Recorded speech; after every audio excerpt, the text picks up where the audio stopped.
My name is Grace Bay. I'm the CEO of Hello Truck Lease. We're a full-service truck leasing company focused on providing creative fleet solutions for logistics entrepreneurs. And on the side, I dabble in a little bit of Nashville real estate.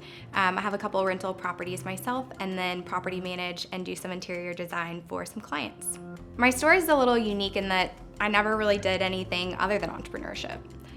I think it really started when I was a kid selling wrapping paper for an annual elementary school fundraiser. My favorite day of the school year was the day that the prize catalog came out. I'd study it all night and I'd choose the prize that I was determined to earn through selling a certain amount of wrapping paper. And then I'd make my plan. I would target certain neighborhoods first so that other kids couldn't get the opportunity to sell to them before me. I'd bake cookies and take them along my sales route. And I was hoping to entice people to invite me into their kitchen and show them the wrapping paper selections over freshly baked cookies. I broke a lot of do not solicit rules, but I set weekly goals to make sure that I was on target to achieve my ultimate goal. I wasn't afraid to work harder than anybody else and think creatively and cut through some red tape and maybe even cause a little disruption to go after what I wanted. And that's the spirit of entrepreneurship. I loved that feeling of finding a way to win. Fast forward to college graduation and I went straight to work for a startup. It was a modded video game controller company, which is kind of strange because I never was a gamer, but the idea of being able to contribute really meaningfully to a company so early in my career, rather than just putting in time at a front desk of some mega corporation, was really intriguing to me. Once I started, I was hooked. Every day was just a little dose of kind of that wrapping paper feeling. Our scrappy team of entrepreneurs worked together to achieve our goal of growing something out of nothing.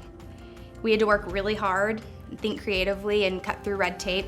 We even caused a little disruption. And I fell in love with that energy, pace, and honestly pure chaos that is in the entrepreneurial environment. Early on in my career, I was leading an organization that was growing at lightning speed. It was really exhilarating, and we were constantly given opportunities to turn operations around and grow them, turn them into something that we could absorb into our portfolio. And this is when it clicked for me that I loved fixing things. That's really my gifting. I got so much fulfillment from taking something distressed, maybe even a dumpster fire, and implementing strategic solutions to turn it around and really make it a well-oiled machine. Now, maintaining is a different story. I learned that's just not my forte. But as we grew and we were in growth mode, I felt really unstoppable. I wanted more and more of that growth. And that was a season that felt like huge success. However, not building an effective team around me as the operation grew was really challenging. I had a false sense that I could do it all forever, but I was really wrong. And that led to a season of failure. When you as a leader are not exercising effective delegation, which in large part requires putting a team in place that you can delegate to, you won't be an effective leader. You'll be spread way too thin, and as a result, things will fall through the cracks.